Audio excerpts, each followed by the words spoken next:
আমার মরণ আসিবে কখন কেউ তো জানে না, আমার মরণ আসিবে কখন কেউ তো জানে না।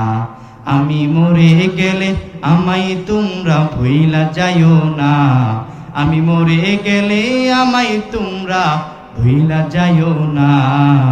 আমার মরণ আসিবে কখন কেউ তো জানে না, আমার মরণ আসিবে কখন কেউ তো জানে না। এই দুনিয়া চিরজীবন থাকার জায়গা না, অন্ধকার কবর যে আমার আসল ঠিকানা। ঠিক কিনা? এই দুনিয়া চিরজীবন থাকার জায়গা না, অন্ধকার কবর যে আমার আসল ঠিকানা। আমার মরণ আসিবে কখন কেউ তো জানে না, আমার মরণ আসিবে কখন কেউ তো জানে না। জানে কেউ? জানে? কেউ জানে না। আমার কখন মওত হয়ে যাবে, কখন আজরাইল আমার দরবারে এসে হাজির, দুনিয়ার কেউ জানে না।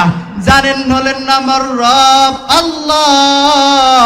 এ দুনিয়ার মুসলমান, আজ পর্যন্ত দুনিয়াতে এত মানুষ আসলো, বান্দা আজ পর্যন্ত দুনিয়াতে থাকতে পারে নাই।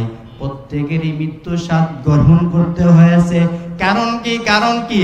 আল্লাহ বান্দাকে নির্দিষ্ট সময় দিয়ে, নির্দিষ্ট হায়াত দিয়ে পৃথিবীতে পাঠাইছে। এজন্য বান্দা থাকতে পারে নাই, পারে নাই। এ নবীর উম্মতের দল, আমাদের পিতা বাবা আদম আলাইহিস সালাম, তিনিও থাকতে পারেন নাই।